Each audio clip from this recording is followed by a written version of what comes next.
Baiklah, sebelumnya saya ucapkan selamat untuk saudara Muhammad Farhan Al-Fikri karena sudah sampai kepada tahap ini. Dan saya ingin memperkenalkan diri saya terlebih dahulu. Perkenalkan, saya Ahmad Ajis yang akan mewawancari Anda pada pagi hari ini. Saya selaku manajer SR di perusahaan PT CV KRM ini. Kemudian untuk saudara Al, saya silahkan untuk memperkenalkan diri terlebih dahulu. Silahkan saudara Al. Baik, selamat pagi Pak Aziz. Sebelumnya saya ucapkan terima kasih karena telah diberikan kesempatan sehingga bisa sampai pada jenjang wawancara pada pagi hari ini. Perkenalkan, nama lengkap saya ialah Muhammad Farhan Al-Fikri. Saya kelahiran Surabaya, 30 April 1999. Saya bersama keluarga tinggal di Villa Pamulang, di Pamulang, Tangerang Selatan, Bapak. Saya memiliki satu saudara perempuan, jadi kami di rumah 2 bersaudara.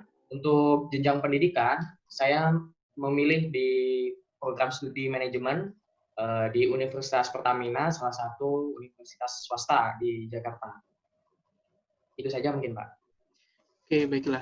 Tadi saudara menyebutkan pendidikan formal di Universitas Pertamina. Selain daripada pendidikan formal, apakah Anda memiliki keterampilan lain? Untuk keterampilan berkaitan dengan lowongan yang Bapak berikan, itu sebenarnya juga diajarkan di salah satu program studi kami di mata kuliah seperti manajemen operasional, Pak. Jadi ada penggunaan seperti IBM SPSS, kemudian secara umum juga pastinya kita dikenalkan dengan penggunaan software-software Microsoft Office. Oke, baiklah. Apakah Anda, saudara Al-Fikri, berencana untuk melanjutkan pendidikan setelah mungkin nantinya bergabung dengan perusahaan kami? Untuk saat ini melanjutkan pendidikan itu mungkin ini ya Pak ya, kalau misalnya untuk berkuliah ambil S2 dan sebagainya itu nanti kita lihat terlebih dahulu bagaimana kebutuhannya. Mungkin saya akan lebih memilih terlebih dahulu terkait sertifikasi Pak, karena itu yang berkaitan langsung dengan kinerja perusahaan, semisal mengambil sertifikasi khusus untuk manajemen proyek dan sebagainya. Sedangkan untuk masa kuliah misalnya kita mengambil S2 itu terlalu lama ya Pak. Bisa sampai 2 tahun dan seterusnya. Tapi kalau misalnya sertifikasi, kita mengikuti pelatihan selama mungkin 1 bulan, kemudian ada ujian dan lulus, itu pun juga sangat berpengaruh bagi kinerja perusahaan bagi saya, Pak. Jadi untuk kuliah S2 mungkin saya belum berpikir tentang itu, tapi untuk sertifikasi tentunya saya membuka kesempatan itu, Pak. Apa yang membuat Anda tertarik bekerja di perusahaan kami? Kemudian sejauh mana sih Anda mengenal perusahaan kami? Baik Pak, kami selama berkuliah tentunya para mahasiswa juga ikut mencari-cari tahu bagaimana sebuah perusahaan berkembang di era modern saat ini. Salah satunya ialah CVKRM, kami melihat bahwa ini adalah perusahaan yang akan menjadi besar Pak, karena potensi logistik di dunia internasional saat ini, apalagi di masa globalisasi di mana negara sudah tidak lagi memiliki batasan-batasan yang cukup atau biasa disebut dengan borderless. Jadi kami melihat bahwa industri logistik ini ke depannya memiliki masa depan yang cerah, Pak. Untuk visinya, saya sebelum mendaftar di sini, saya juga melihat bahwa visi dari CVKRM adalah menjadi perusahaan logistik terbesar di Indonesia pada tahun 2025, Pak. Baik, saya rasa Anda sudah cukup mengenal ya mengenai perusahaan kami ini ya. Apakah Anda lebih senang bekerja seorang diri atau bekerja di dalam tim? Berkaitan Kemudian, dengan ini, jika Anda diharuskan bekerja dalam tim, posisi apa yang akan Anda pilih?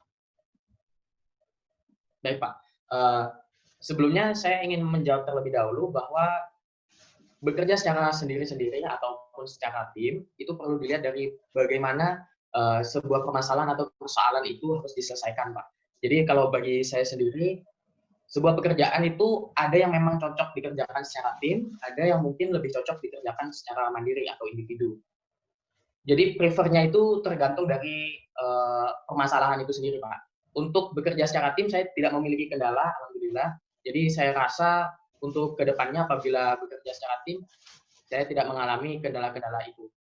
Yang jelas bahwa bekerja dalam tim kita membutuhkan keterampilan bagaimana kita bersikap asertif, tidak terlalu agresif, dan tidak juga bertindak terlalu pasif. Seperti itu, Pak. Oke. Menurut Anda, orang seperti apakah yang sulit diajak kerjasama? Menurut saya, orang yang sulit diajak kerjasama itu orang yang terlalu agresif, Pak. Karena menurut saya ketika dia agresif, maka dia terlalu memaksakan pendapatnya dan menolak untuk menerima pendapat orang lain. Sedangkan bagi orang yang pasif ini juga sebenarnya cukup menjadi masalah apabila di dalam tim atau kelompok itu membutuhkan sebuah ide-ide segar yang akan disajikan demi menyelesaikan permasalahan yang ada. Tapi mungkin menurut saya kalau dihadapkan pada dua pilihan, memilih tim yang di dalamnya teman-temannya bersikap agresif atau bersikap pasif, saya mungkin akan lebih memilih yang bersikap pasif, Pak. Karena bagi saya mereka mungkin terkadang bukan karena tidak memiliki ide, tapi bagaimana kita mendekati mereka, kemudian mereka memiliki kenyamanan untuk berkomunikasi dengan kita. Saya melihatnya seperti itu, Pak. Baik. Jika nanti Anda sudah bergabung dengan perusahaan kami, kemudian Anda menghadapi masalah besar dalam pekerjaan, apa yang akan Anda lakukan? Yang pertama tentunya saya akan berkonsultasi dulu dengan atasan saya terkait masalah yang sedang dihadapi, kemudian meminta solusi dari atasan bagaimana supaya masalah ini bisa diselesaikan dengan baik. Kemudian apabila saya memiliki anak buah atau teman-teman di bawah saya, maka saya meminta mereka untuk memiliki pengertian lebih terkait persoalan yang sedang kita hadapi, sehingga kita punya sinergi yang sama untuk mencapai suatu titik tertentu dalam pencapaian penyelesaian masalah itu, Pak. Oke, baiklah. Kita sudah cukup mengenal Saudara Al, tapi ada sesuatu hal yang ingin saya tanyakan mengenai rencana Anda. Bagaimana rencana Anda untuk 5 tahun ke depan? Terkait rencana saya 5 tahun ke depan, yang pertama, di tahun pertama ini, ketika saya sudah mulai bekerja, maka saya akan lebih banyak menabung dan berinvestasi, karena menurut saya ketika saya memiliki penghasilan sendiri, maka sudah waktunya saya untuk sedikit lebih mandiri daripada sebelumnya, yang lebih bergantung kepada orang tua. Kemudian dari hasil investasi itu, pada tahun kedua saya akan mencoba untuk melakukan DP rumah, Mbak. Jadi saya melakukan persiapan-persiapan yang tentunya juga akan memberikan kesempatan lebih terkait ke jenjang pernikahan, Pak. Itu di tahun kedua. Untuk di tahun ketiga, saya melihat bahwa saya cukup mengenal perusahaan, kemudian tentunya saya lebih tahu bagaimana dan apa saja kendala yang dialami oleh perusahaan, sehingga saya melihat bahwa dengan berada di perusahaan itu, saya memiliki kesempatan untuk melakukan pendidikan formal atau sertifikasi yang kedepannya akan memberikan manfaat bagi perusahaan. Untuk di tahun keempat, saya merasa dan saya berharap akan mendapatkan promosi jabatan, Pak, di tahun keempat itu. Kemudian di tahun kelima, saya berharap saya punya tim yang lebih solid daripada sebelumnya, sehingga kita bisa melihat masa depan perusahaan lebih baik, Pak. Baik, saya rasa pertanyaan-pertanyaan tersebut cukup bisa dijawab dengan baik ya, dan kita sudah cukup mengenal mengenai Saudara Al-Fikri. Langsung saja kita masuk ke pembahasan mengenai gaji. Berapa sih gaji yang Anda inginkan untuk posisi sebagai manajer operasional ini? Untuk masalah gaji, tentunya saya menyadari bahwa perusahaan CV KRM ini memiliki standarisasi gaji yang sudah mengikuti peraturan pemerintah. Jadi kalau bagi saya sendiri sih, itu sudah cukup, Pak, menjadi pegangan bagi saya bahwa gajinya minimal di atas UMR DKI Jakarta, Pak. Ini pertanyaan terakhir untuk Saudara. Sebenarnya lingkungan kerja seperti apa sih yang Saudara inginkan di perusahaan kami nantinya jika Saudara bergabung dengan perusahaan kami? Lingkungan kerja yang saya harapkan ialah lingkungan kerja yang saling mendukung satu sama lain, Pak. Kemudian kita memiliki visi-visi atau dalam artian tujuan-tujuan yang ingin dicapai dalam periode-periode waktu tertentu. Dan saya rasa dengan sosialisasi tujuan itu, saya harap bahwa kami yang berada di kantor memiliki semangat yang sama, sehingga nanti ke depannya kami bisa memajukan perusahaan.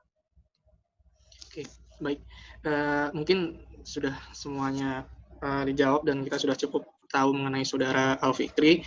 Saya ucapkan selamat, dan untuk selanjutnya kita akan menghubungi kembali Saudara untuk kelanjutannya seperti apa, dan untuk bagaimana nanti apakah saudara bergabung dengan perusahaan kami atau tidak.